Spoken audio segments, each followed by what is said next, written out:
El avance de la ciencia a su paso por Canarias ha estado siempre ligado a la navegación, de modo que los exploradores han sido muchas veces también investigadores, como el caso del alemán Alexander von Humboldt, uno de los científicos más importantes de la historia, aventurero y amante de la naturaleza, que fue quizás la primera persona en entender la naturaleza como algo global, interconectado.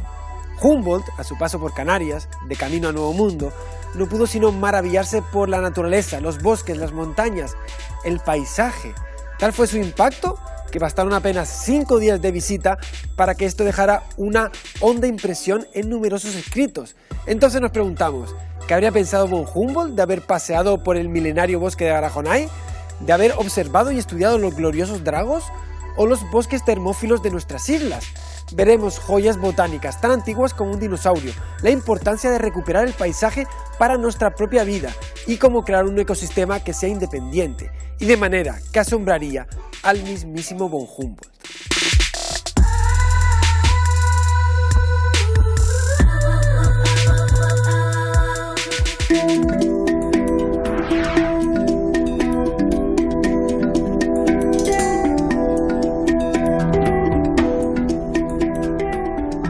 Durante los siglos XVII y XVIII, los científicos más importantes de Europa viajaron a Canarias con el objetivo de estudiar su biodiversidad, clima y geografía.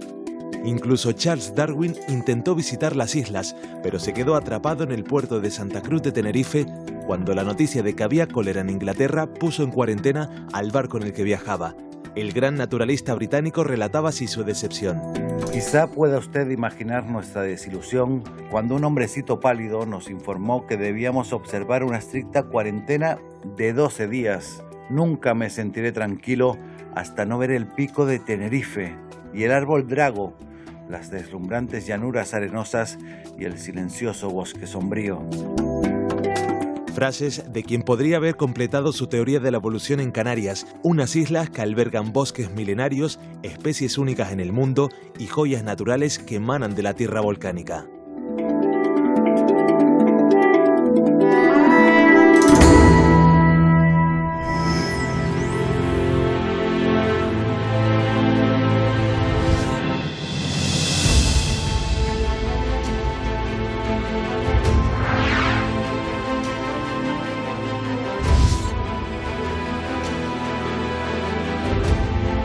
En nuestro planeta aún se conservan bosques prehistóricos, auténticas joyas naturales que milagrosamente han llegado casi intactas a nuestros días, como el bosque de Garajonay en La Gomera.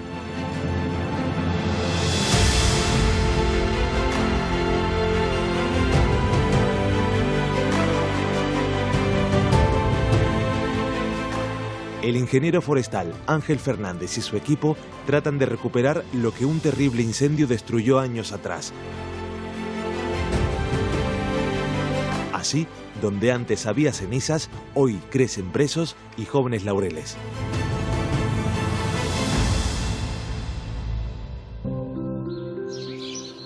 Mira que está seco esto, ¿eh? Bastante. Qué barbaridad. Estamos empezando a plantar, a ver si empiezan las lluvias este miércoles o jueves y esto cambia un poquito. Vamos a ver un momentito lo que está haciendo la gente, si te parece. Javier, ¿qué tal? Estábamos aquí comentando con Damián, antes de entrar ahí a la repoblación, del efecto del incendio, efecto demoledor. Fíjate aquí los tocones, no ha rebrotado nada prácticamente. Aquí vemos, después de 10 años, cómo estaban los árboles en pie, ahí secos, y el matorral que vino debajo, pero nada de arbolado. El incendio lo que hace es destruir aquellas especies menos inflamables y favorece finalmente un paisaje mucho más combustible.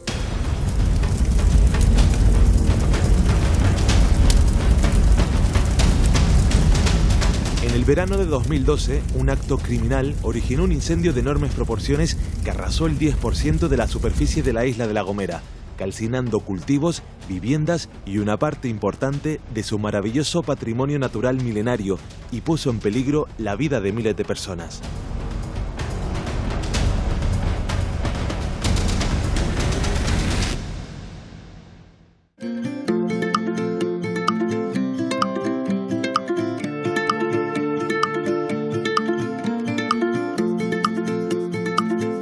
Bueno, pues oye, estas plantas no están nada mal, ¿eh? Ya se va viendo un poco el resultado, ¿eh? El haya lo que cuesta sacarla adelante, ¿eh? En los primeros años ahí hay que regarla, estar cortando las hierbas que compiten y que las pueden matar, y en fin, pero ya ellas ya están, yo creo que tal como están ya van a salir adelante.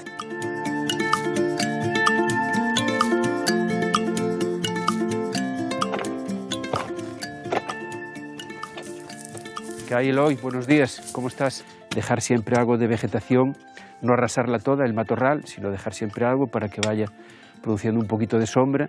En los primeros años tarda bastante en progresar, crece muy lentamente, pero una vez que alcanza ya 1,5 metros, 2 metros, ella ya se dispara, ya coge un sistema radical, se desarrolla, ya es capaz de ella de chupar del suelo los nutrientes y el agua, y si vienen buenos años va a ir rápido, ¿no?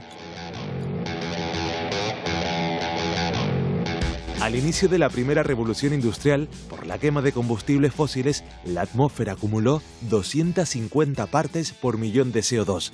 Desde los años 60, el aumento se disparó. Hoy sobrepasa la barrera de las 400 partes por millón. De seguir así, el cambio climático que está sufriendo la Tierra tendrá graves consecuencias. La solución se encuentra en la reducción de emisiones y la conservación de la naturaleza. Los árboles actúan como esponjas, absorbiendo CO2 y regalando oxígeno. Se necesitan unos 22 grandes árboles para absorber el CO2 que emitimos cada persona al año. Pero la sequía, el fuego y la deforestación hacen desaparecer del planeta millones de árboles al año. Y cuando un bosque antiguo se destruye, el CO2 que había almacenado durante siglos es liberado a la atmósfera. Bueno, Carmen, vamos a medir el laurel. Vale. Dime los diámetros. 71. 63. Vale. Vamos a sacarle la altura. Ponle el transponder por aquí y yo lo voy a medir. Hola Ángel, ¿qué tal? ¿Cómo estás, Israel? Carmen. Estamos aquí midiendo el árbol, la Bueno, altura. hombre, muy bien. Muy bien, vaya ejemplar, ¿eh? Sí, Cómo crecen los árboles si se les deja. sí. ¿Eh? Este árbol, pues mira, todo el Fayal Berzal este, donde estamos, tendrá, calculo yo, unos 70, 80 años. O sea que esto será próximamente el laurisilva como la que conocemos de más arriba, ¿no? Claro. Y bueno, el Parque Nacional de Vegetación es muy dinámica, está cambiando continuamente, porque claro, ha habido muchos siglos de uso y bueno, ahora que la naturaleza se le da posibilidad de desarrollarse sin esa intervención humana, pues bueno, pues se desarrolla y alcanza este tamaño de los árboles, ¿no? Que pueden alcanzar dimensiones descomunales. Raquel Modino es antropóloga social, investiga la relación del ser humano con su entorno, explica por qué la era geológica que vivimos se denomina antropoceno. El concepto de antropoceno no viene a anunciar nada más y nada menos que lo que ya sabemos, que es que nuestra acción es capaz de comprometer aquellas dinámicas que se generan en nuestro medio ambiente del que nosotros formamos parte. Nosotros somos el principal agente de cambio, tenemos que ser también el principal agente de restitución. Lo que hay en Canarias, los bosques de laurisilva de Canarias, son los últimos restos de una vegetación, de un tipo de bosque que vivía en un ambiente subtropical cuando el clima del planeta era mucho más cálido y estos bosques se extendían hasta los 60 grados de latitud hace 50-60 millones de años. En Europa, en distintos lugares, se han encontrado fósiles, o sea, en definitiva, restos de especies vegetales que todavía viven aquí. Entonces estamos hablando de un legado antiquísimo que ha desaparecido y ha sido barrido completamente del continente y ha quedado aquí. Somos como una especie de eslabón perdido y bueno, pues esto es algo extraordinario, ¿no? Extraordinario que viene de eras geológicas anteriores y que ha quedado aquí. Es como si tuviéramos un dinosaurio viviente. No es tan espectacular quizás, para no llame tanto la atención como los dinosaurios, pero realmente en el fondo tiene el mismo significado.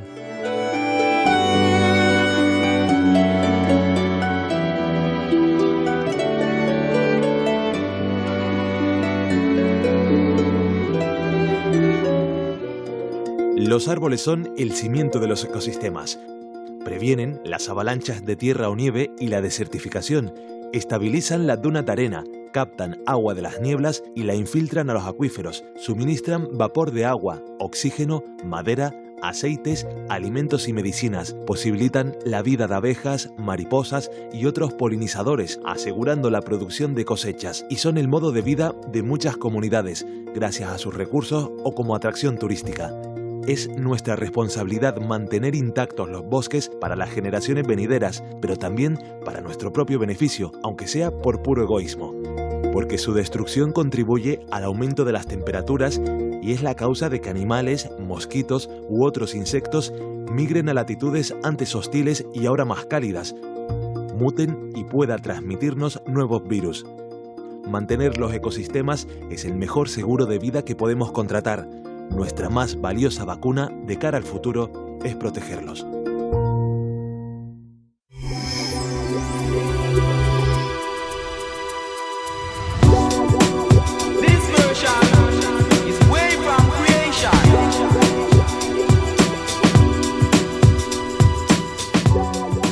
Es posible crear en pocos años un jardín comestible partiendo casi de cero.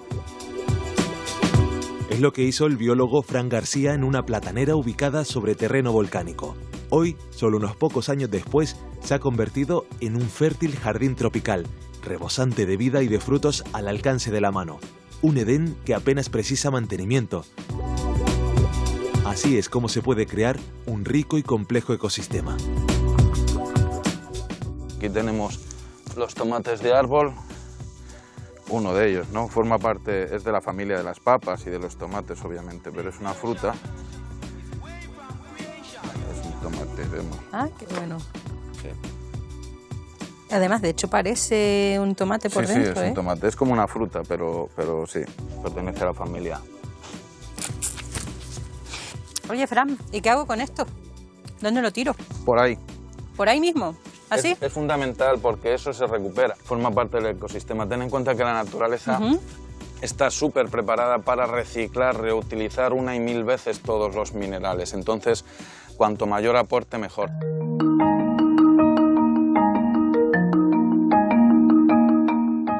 Oye, Fran, y una cosa, ¿aquí había tierra antes? Estamos sobre un volcán, ¿vale? Es una isla volcánica y se aprovecha mucho el terreno. En realidad esto se lo comió el mar y volcanes de la cumbre vieja, recientes, rellenaron esta parte y sobre este sitio los hombres construyeron estas horribas, terrazas que fueron rellenadas de cascotes y la última parte de tierra. Tenemos una tierra muy rica entonces que viene del volcán y lo poco que nos falta de minerales nos los trae el desierto del Sáhara con las calimas, o sea que esto es genial para la agricultura. Jolín, fantástico, ¿eh? No lo diría.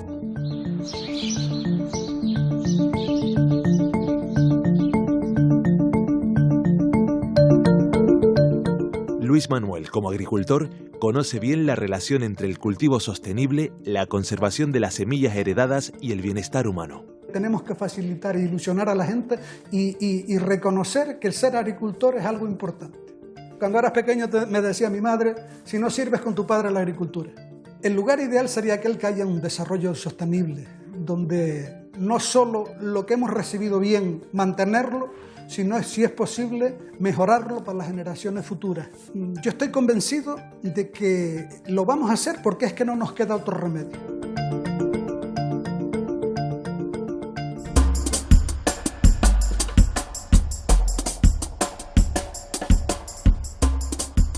¿Por qué platanera, Fran? Porque se da muy bien en este clima. Somos de las zonas más al norte, en el hemisferio norte, en cultivar plátanos.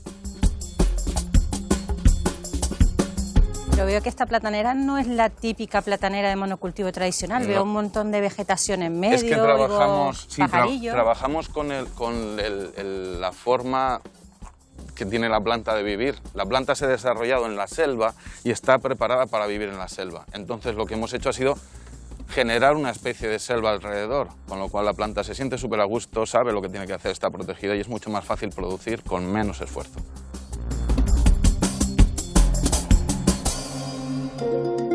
Además, la interacción entre las plantas, ellas se ayudan, ellas colaboran entre sí, es muy importante que el suelo esté vivo. Es fundamental este concepto. En agricultura normalmente es monoagricultura, un solo tipo de plantas y todo lo demás fuera.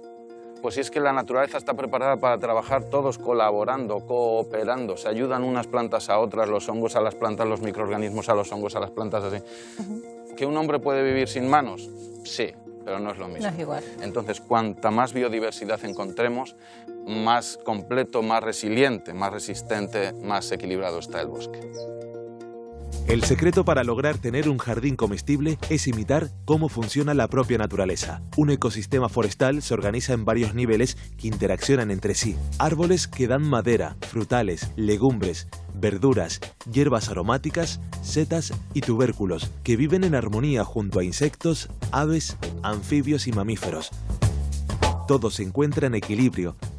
Las hojas y las ramas secas caen al suelo. Los hongos y bacterias las descomponen y crean un beneficioso compost.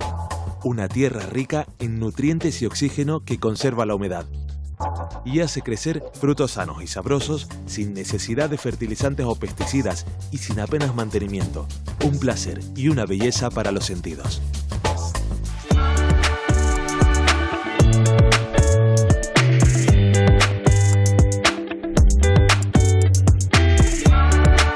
El biólogo de origen italiano Carlo Morici lleva décadas investigando la morfología y anatomía de las palmeras.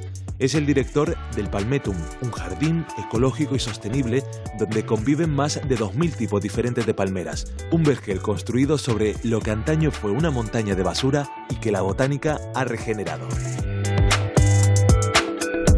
En esta esquina de la montaña hemos plantado especies bastante raras, una quincena de plantas bastante delicadas, y encima es una de las esquinas más duras del Palmetum porque recibe bastante viento, incluso salitroso cuando hay tormenta del mar. Fíjate que aquel baobab tiene ya casi 24 años, está en perfecta salud, pero se ha quedado así de bajito, aún así está perfecto. Entonces tenemos que darle un cuidado de detalle. Ahí veía el drago detrás nuestro. El drago de Socotra, ¿verdad? El drago de Socotra, vale la pena cuidarlo, está recibiendo demasiada sombra. Habría que tronchar las acacias para que le entre más el sol natural, ¿no?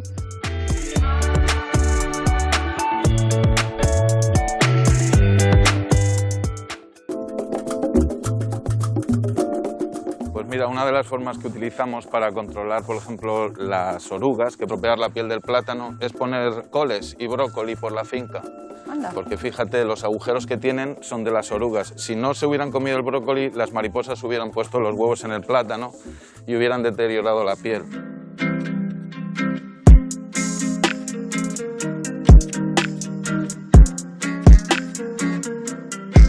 Este es un árbol que está sacando del fondo profundo, donde ya no llegan las raíces de las hierbas, de la huerta, de la platanera, él sí que tiene las raíces y lo sube. Tanto sus hojas cuando se caen como cuando el mismo árbol se rompe, se va desmenuzando. Todo esto es importantísimo porque esto es lo que da de comer a todos los microorganismos, a esta fase del compostaje, la mineralización del suelo.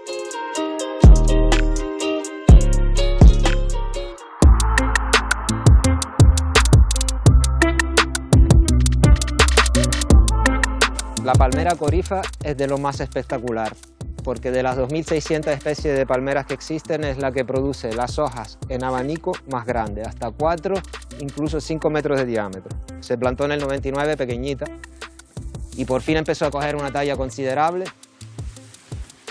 A los comienzos del Palmetum, ¿no, Carlos? Sí, fue de las primeras cosas que llegaron cuando aún se podían importar palmeras. Esta creo que vino de Florida, de viveros certificados. Después ya con el tema del picudo rojo se prohibió la importación de palmeras de fuera. Y de esta especie, la Corypha umbraculífera, se crearon los primeros libros de la historia de la humanidad. En la India se cosechaba la hoja central cuando todavía no se ha desplegado la llamada espada. Se guisaba, se planchaban los segmentos y sobre los mismos segmentos se han escrito produciendo unos libros que existen desde hace más de 3000 años. Aquí Aquí ven, comparado conmigo, los tamaños son espectaculares.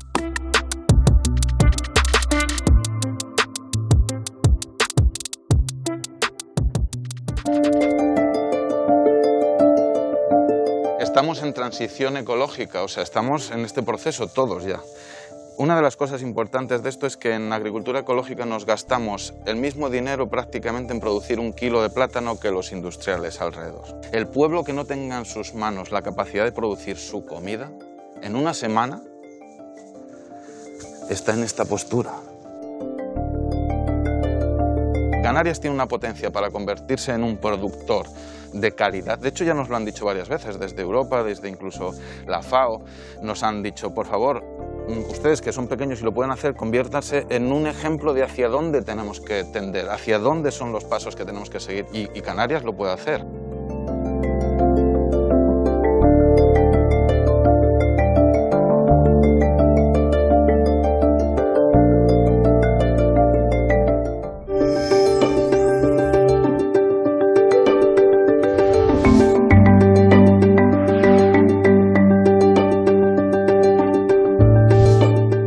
Canarias posee una riqueza biológica extraordinaria, con endemismos únicos, cuya conservación es prioritaria. Su estudio posibilita encontrarles nuevos usos, algunos medicinales que quizás corroboren lo que la medicina tradicional ya sabía desde hace siglos y que aún están por descubrir para la ciencia. Alrededor del famoso drago milenario de Cot de los Vinos se ha creado un jardín con algunos de los endemismos más importantes de Canarias. El biólogo y botánico Arnoldo Santos ha dedicado su vida a proteger el bosque termófilo y la figura del drago. ¿Cómo se calcula la edad de los dragos? Se emplea normalmente es ver el número de ramificaciones que tiene. El drago normalmente crece con porte erecto, recto, si no está en condiciones extrañas, hasta los 15 o los 20 años, que tiene lugar la primera floración, y una vez que florece por primera vez, pues el meristemo principal se pierde y empieza a ramificar.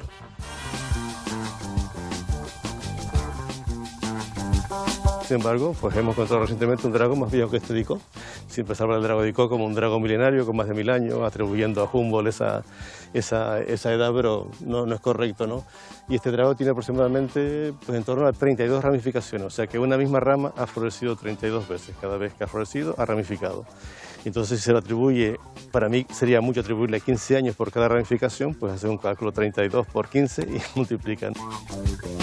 Aquí, por ejemplo, ahora mismo estamos en una zona potencial de bosque termófilo. El drago, la palmera, las sabinas que están ahí plantadas, los acebuches están enfrente, los mocanes, muchos arbustos son propios de la vegetación que hubo aquí. Pero toda la zona está, por ejemplo, el norte de Tenerife, está completamente arrasada. Entonces este jardín se ha enfocado sobre todo a representar el bosque termófilo. Mayormente sí, el pino actúa como primero que llega, pero luego vienen enseguida los brezos, la falla, y según se va formando suelo se va enriqueciendo cada piso de vegetación.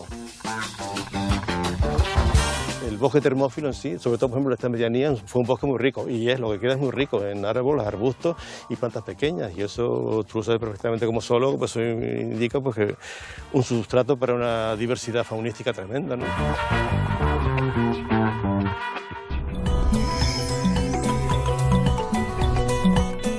A veces, la biodiversidad depende del esfuerzo particular de personas como el ingeniero agrónomo Carlos Chiara, quien trata de recuperar semillas antiguas que se creían ya perdidas por la humanidad.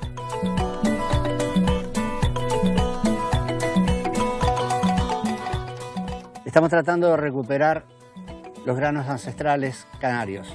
Para ello tenemos que referenciar la importancia que ha tenido las Islas Canarias y el pueblo canario en el desarrollo de la agricultura del mundo.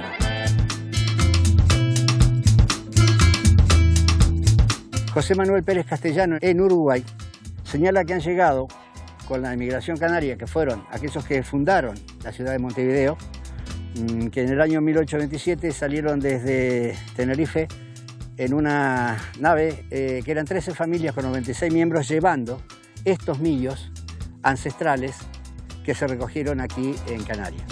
Cuando llegan los pobladores canarios, que fueron los primeros agricultores, hablan de un millo amarillo, un millo rojo, naranja, y dos millos, uno negro y uno rojo, que a esto le llaman morocho, del muruchú, que le llamaban los indios del Perú. Estos granos, por ejemplo, el negro peruano o este millo que está aquí, el millo azul, Wilcaparru, que ya no solamente se lo puede considerar como un grano para gofio, sino que tenemos que ver que esto tiene unas propiedades curativas que se han estado descubriendo en los últimos años. Por ejemplo, este millo negro peruano tiene 20 veces más poder antioxidante que el té verde. Además tiene antocianinas, no solamente en el grano, sino en el carozo y en el zulo y en las hojas. Estos millos llegaron a América, esto es lo que se conocía aquí como el millo argentino, porque es colorado, duro, liso, flin. Los otros millos transgénicos por lo general son dentados, quiere decir que el grano, si uno lo mira, está totalmente hundido. Esos son millos dentados, americanos y transgénicos. Hemos logrado más de 8 granos de diferentes colores y tenemos ya más de 300 kilos de granos ancestrales que nos permitirá el año que viene plantar unas 10 hectáreas.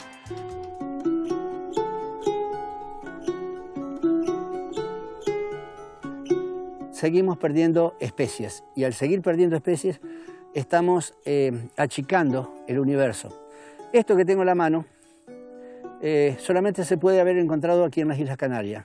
Cuando llegaron estos granos aquí a Canarias, los agricultores los empezaron a sembrar y vieron que año a año se iban formando, se iban agrandando más esas espiguitas que parecían de trigo. Y esto es como una mano sobre otra mano sobre otra mano. Este es un descendiente del Teosinte, estamos hablando de 7.000 años. Así que esto es la riqueza de la biodiversidad.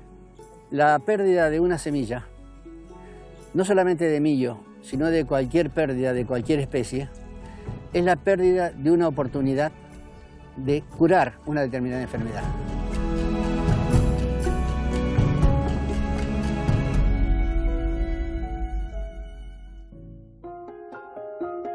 El problema de la pérdida de biodiversidad es necesario asociarlo a la huella humana, indudable, a las prácticas humanas, pero también a las prácticas comerciales y a la enorme desigualdad económica que está suponiendo que algunas multinacionales poseen tantísimo poder como para monopolizar las semillas, los pesticidas, los terrenos de cultivo, el envasado, la transformación de los alimentos y la distribución de los mismos.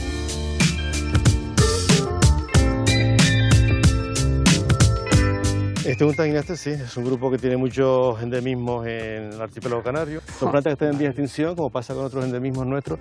Quizás por un problema es la falta de polinizadores. Son plantas que son autoincompatibles, que es difícil que la propia planta pueda producir semillas. Puede, pero en baja cantidad, 1 o 2 semillas. Cuando si hubiera una polinización tendría a lo mejor 10 o 12 semillas el fruto, ¿no?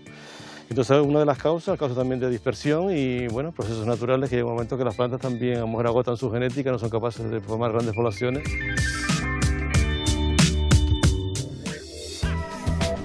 Todos los seres vivos formamos parte de una cadena en la que dependemos unos de otros, pero los polinizadores son quizás los animales más relevantes del planeta. La pérdida de una sola especie polinizadora puede provocar la desaparición de todo un ecosistema. ¿Cuáles son los principales animales polinizadores? Abejas, mariposas, hormigas, abejorros, escarabajos, colibríes y murciélagos. Aquella famosa teoría antigua, la teoría de Gaia, y que es así, la Tierra es única, somos una unidad, exacto, aunque nos parezca grande, enorme, es una unidad, y todo afecta. También dicho que se dice que el aleteo de la mariposa, que repercute en un tsunami en la antípoda, pues puede ser. Y lo que está pasando, estamos tomando ejemplos todos los días, grandes poderosos mandatarios de países, las cosas como están actuando, qué está pasando en Brasil, qué está pasando, bueno, yo he tenido ocasión, por ejemplo, de estar en Madagascar un par de veces. En Madagascar todos los días hay cientos y cientos de incendios todos los días. Una isla que es un paraíso, claro. Desde el punto de vista biológico es una cosa única, llena de endemismos por todas partes, ¿no? Hace ya, creo que fue por los años 75 más o menos, cuando se empezó a crear ya la figura de los espacios naturales protegidos en Canarias, sí, que tenemos una gran parte del territorio protegido, creo que supera el 40%. Sí, ¿no? Es muy alto, pero a ver si se cumple, ¿no? Pero quizás uno de los problemas principales, bueno, ya desde la llegada de los aborígenes primero, hace poco más de 2000 años, no se sabe bien, pero bueno, en torno por lo menos a 2000 años, y ellos trajeron ganado. Las islas son, la vegetación, sus plantas no estaban adaptadas a herbívoros y todo eso va acumulando un deterioro importante en todas las islas. Y ahora hay cosas, pues una mezcla de todo, cosas que se han abandonado, que empiezan a recuperarse, cosas que se están sembrando. Pues nada, eso era un problema que lo estamos nosotros viviendo aquí, que lo estamos delimitando, estudiando y tal, pero no cabe duda de que es un tema mucho más global que todo eso. Los científicos tenemos un papel relevante dinamizando y favoreciendo ese diálogo entre las administraciones y las poblaciones, y además con el compromiso de generar conocimiento que nos sirva para tomar decisiones para el futuro. La ciencia tiene una dimensión aplicada que solemos desconocer. Solemos pensar que los científicos, bueno, pues somos personas que estamos entretenidas en nuestras cosas, en la universidad, y que nos da igual el resto del mundo, cuando lo cierto es que no. Toda la ciencia es aplicada.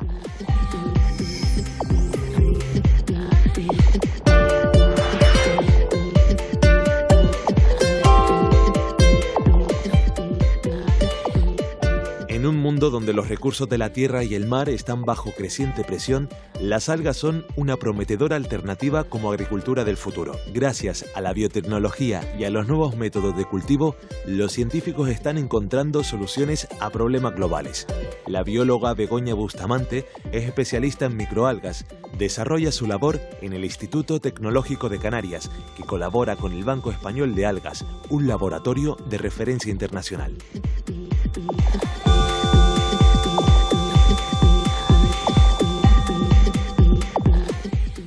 Nosotros somos colección y luego tenemos un departamento de biotecnología donde valorizamos todas las cepas que tenemos en la colección. Aquí estamos en la zona de mantenimiento de las microalgas.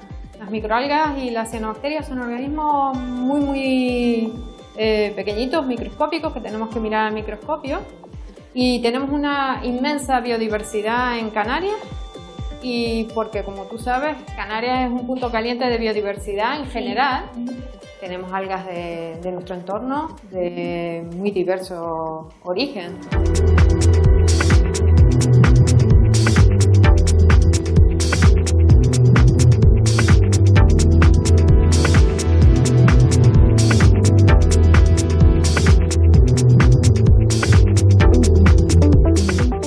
Las Islas Canarias cumplen unas condiciones óptimas para el cultivo de las microalgas. Su clima es soleado todo el año. Aparte de eso, el cultivo de las microalgas se puede llevar a cabo en terrenos no fértiles, con lo cual no compite con otros cultivos. También tiene la ventaja de la cercanía al mar. El cultivo de microalgas favorece la economía circular y genera puestos de trabajo. Entonces es una opción muy interesante para diversificar la economía en Canarias.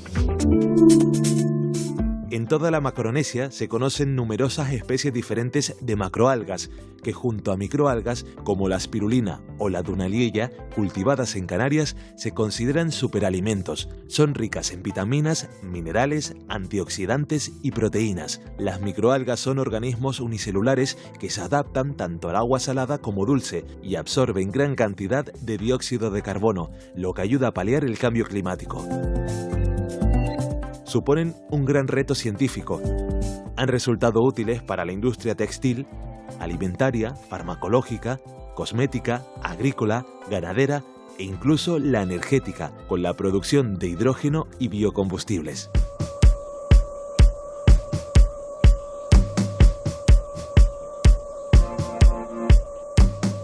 Hola Juan Luis, ¿qué tal?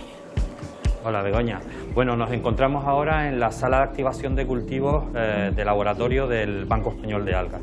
En esta cámara realizamos los proyectos de investigación en donde valoramos desde el punto de vista biotecnológico el potencial que pueden tener las cepas que incorporamos en la colección del banco. Nos gusta mucho trabajar con cepas que son originales y entonces lo que valoramos es si somos capaces de hacerlas crecer en cultivo. Las microalgas son complicadas, hay especies que crecen de forma lenta, otras crecen mucho más rápido. Ajustamos lo que son los medios de cultivo y producimos biomasa.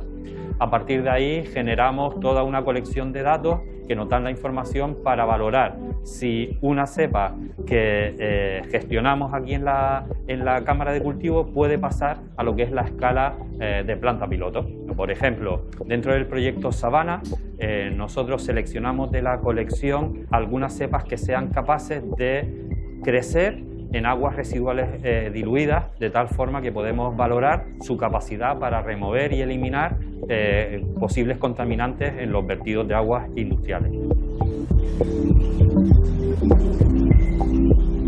Las posibilidades de las aplicaciones de las microalgas son muy amplias, van desde la producción de biocombustibles a la posibilidad de su utilización en alimento animal o en nutracéutica, la búsqueda de sustancias que puedan tener un beneficio si las tomamos regularmente en nuestra alimentación. Por supuesto, nunca nos olvidamos de las posibles aplicaciones en alimentación humana.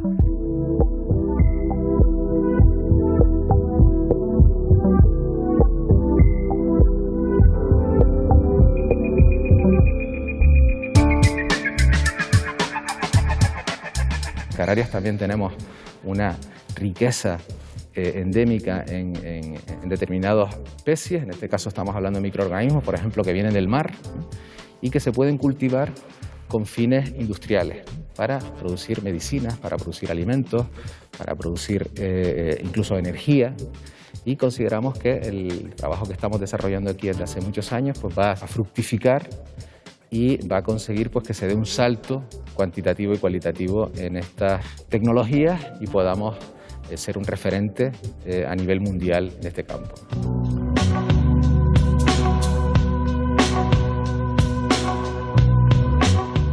Todas aquellas microalgas que encontráis las conserváis, tengan interés biotecnológico o no, ¿verdad? Sí. Evidentemente hay un interés siempre que es el de conservación de biodiversidad, entonces siempre aquella alga que es novedosa y que no tenemos en colección, pues siempre la aislamos. Y luego tenemos otro interés, que es el de utilizar esas algas para desarrollar productos o para investigación o algas sobre las que se puede o que pueden actuar para biorremediar algún tipo de problema, uso de aguas residuales o utilización de esas algas para reconstruir suelos. Nosotros ofertamos todas estas algas en nuestra página web mediante un catálogo para que se pueda acceder a ellas, pero también desarrollamos proyectos como los que desarrollamos con ustedes, con el ITC. Valoramos si las algas crecen y qué productos se pueden obtener de ellas para diferentes campos industriales, la nutracéutica, farmacéutica, agricultura. Y una vez tenemos caracterizada esa cepa, pues la entregamos al ITC para que ellos desarrollen pues, a escala industrial. ¿Cómo se consiguen estos cultivos a gran escala? Como hemos visto en las imágenes anteriores, las algas se cultivan en una cámara de cultivo en las que las condiciones de limpieza son perfectas y no hay ningún tipo de contaminaciones. Y una vez las algas están listas, se van pasando de unas piscinas más pequeñas a piscinas más grandes, como la que vemos aquí. El cultivo se agita mediante unas palas para ayudar a las microalgas que capten la luz del sol. Las microalgas se pueden cultivar en agua dulce, en agua de mar o incluso en salmuera, dependiendo de la especie. Y como en otros cultivos de plantas, se añaden nutrientes en el medio y también se burbujea CO2. ¿Cuál crees tú que vamos a conseguir eso que queremos de transformar la agricultura tradicional en una agricultura del futuro basada en algas? ¿Cómo lo ves? ¿Cómo crees que todo esto puede estar lleno de plantas de algas? En el ITC lo que estamos haciendo es cultivar las algas a escala semi-industrial para generar unos conocimientos y unos avances que luego las empresas interesadas en invertir en el sector puedan aprovechar.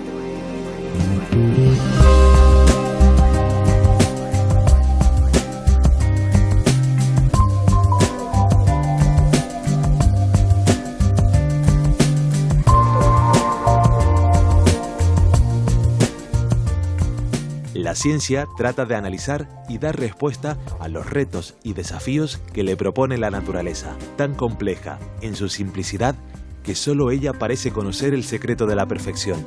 Por eso, lo inteligente es imitarla, respetarla y restituir lo que haya sido arrebatado.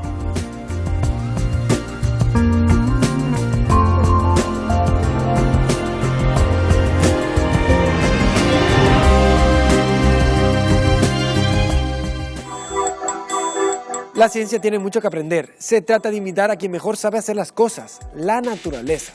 Los científicos buscan cómo protegerla, porque saben que en cualquiera de las especies vegetales que habita nuestro planeta podría haber una cura para una enfermedad. Los endemismos son especialmente frágiles, porque son únicos. Tenemos en las islas un bosque antiguo, una reliquia y una joya como es la laurisilva. Y en esta lucha por la supervivencia global, la ciencia tiene mucho que decir.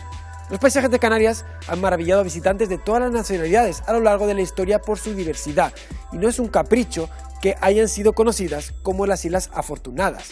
Es una verdadera fortuna y un privilegio vivir rodeado de tanta belleza y diversidad, un paraíso en la tierra. Y ahora que sabes de su valor, su fragilidad y su riqueza excepcional, ¿no te dan ganas de protegerla y cuidarla? Nos vemos en el próximo capítulo, aquí en Conciencia Canaria.